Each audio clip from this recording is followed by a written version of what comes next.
Assalamualaikum warahmatullahi wabarakatuh. Kelompok 1 yang beranggotakan saya sendiri, Aisyah Syuhufi, yang kedua ada Muhammad Surya, yang ketiga ada Sumarni, yang keempat ada Fitri Novitananda, yang terakhir ada Rizky Lestari. Di sini kami kelompok 1 akan menjelaskan materi yaitu tentang penggunaan bahan alat penangkapan ikan ramah lingkungan. Next slide selanjutnya. Apa yang dimaksud dengan bahan alat tangkap ramah lingkungan? Alat penangkapan ikan yang ramah lingkungan merupakan suatu alat penangkapan ikan yang tidak memberikan dampak negatif terhadap lingkungan, yaitu sejauh mana alat tersebut tidak merusak dasar perairan.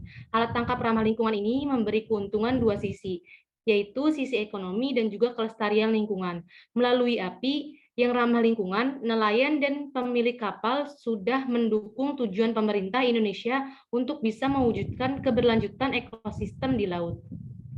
Next.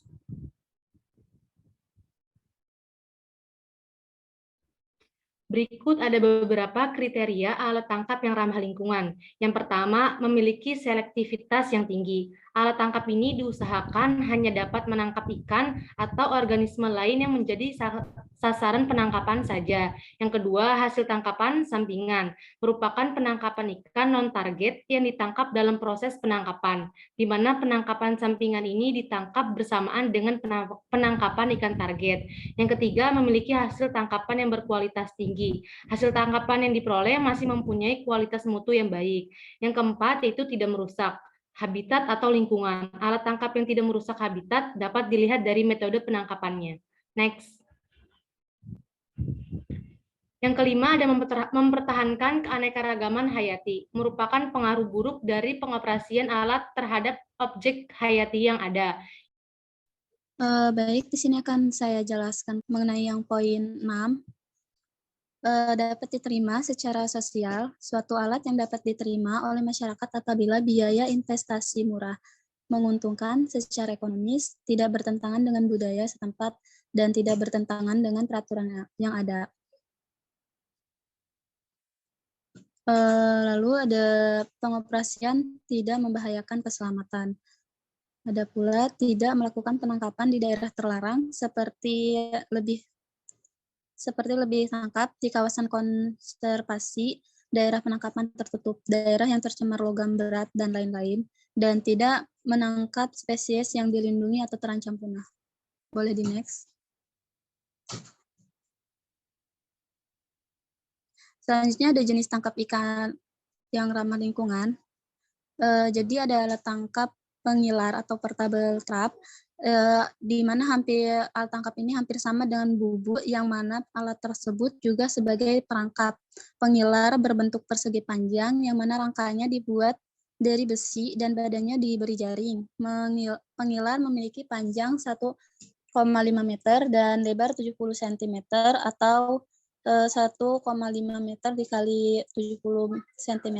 Pengilar memiliki mulut yang terletak di ujung salah satu sudutnya, yaitu mulut yang disebut juga injak sama masyarakat sekitar, yang mana fungsinya adalah untuk masuknya ikan. Ukuran mulutnya 1-2 inci.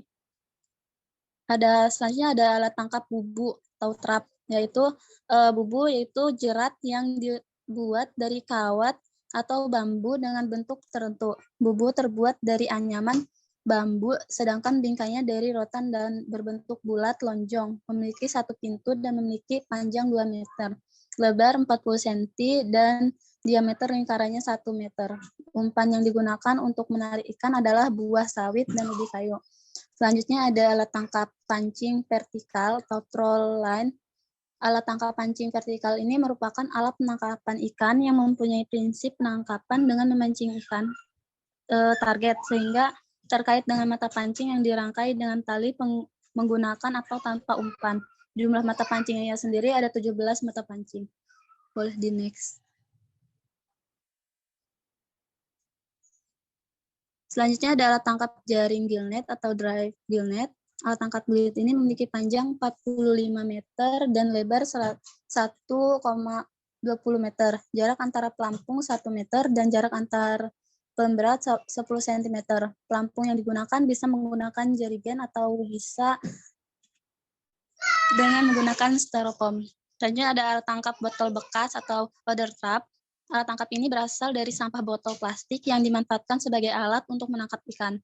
Prinsip alat tangkap ini hampir sama dengan bubu, yaitu membuat ikan terperangkap di dalamnya. Ada pula alat tangkap pancing, hook and line, di mana tangkap pancing ini memiliki panjang jorannya 1,5 meter. Prinsip alat tangkap pancing membuat ikan terkait dan tidak terlepas lagi. Boleh di next.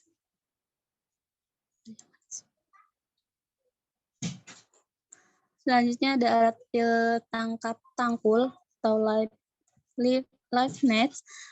Tangkul ini adalah sejenis jaring angkat atau live net yang dioperasikan dengan tangan. Jadi tangkul ini dioperasikan dengan cara merendam jaring di perairan dan kemudian mengangkatnya setelah beberapa saat didiamkan.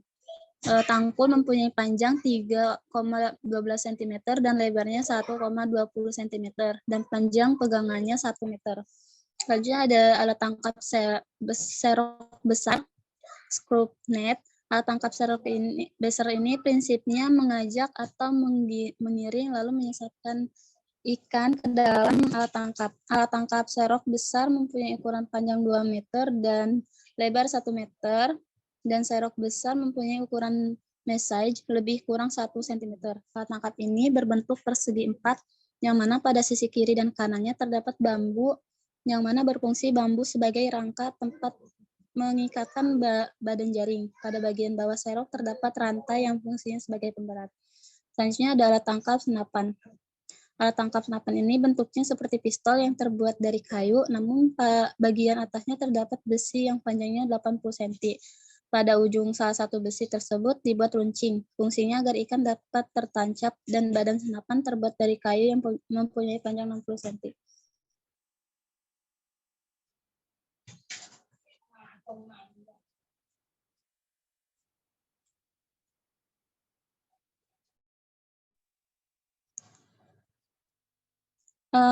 Selanjutnya ada alat tangkap jaring lingkar atau surrounding net.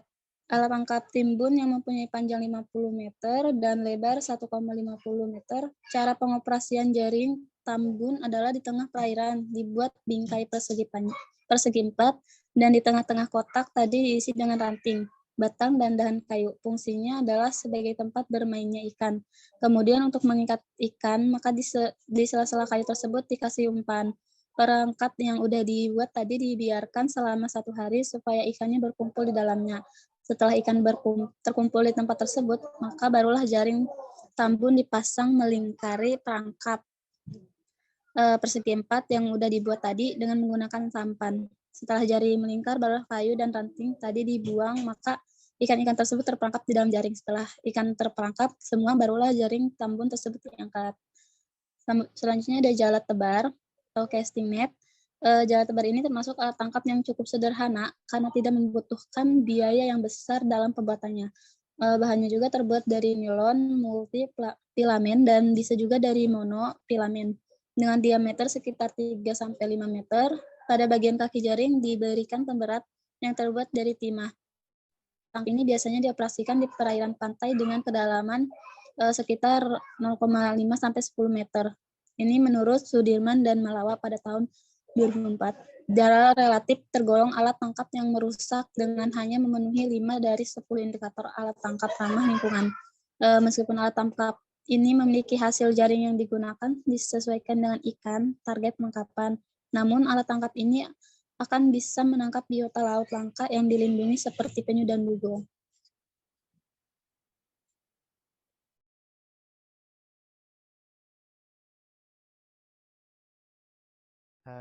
Ya, baik, saya lanjutkan. Selanjutnya ada alat tangkap pancing vertikal atau disebut juga troll line. Alat tangkap pancing vertikal merupakan alat penangkapan ikan yang mempunyai prinsip penangkapan dengan memancing ikan target sehingga terkait dengan mata pancing yang dirangkai dengan tali menggunakan atau tanpa umpan. Jumlah mata pancing ada 17 mata pancing. Kemudian ada bameti atau juga alat pengumpul. Bameti merupakan istilah masyarakat pesisir di Maluku terkait dengan aktivitas mengumpulkan biota laut berupa megabentos. Pada saat surut, dalam dunia perikanan, peralatan yang digunakan saat bameti dikategorikan sebagai alat pengumpul moluska yang biasanya berupa parang dan linggis atau benda keras lainnya untuk mencukil moluska yang menempel. Berdasarkan rekapitulasi bameti, tergolong alat tangkap yang sangat merusak dengan hanya memenuhi 2 dari 8 indikator alat tangkap ramah lingkungan, yaitu tidak membahayakan nelayan dan hasil tangkapan sampingan rendah, namun sangat merusak karena biasanya mencungkil dan merusak karang untuk mendapatkan biota yang menempel atau bersembunyi di balik karang.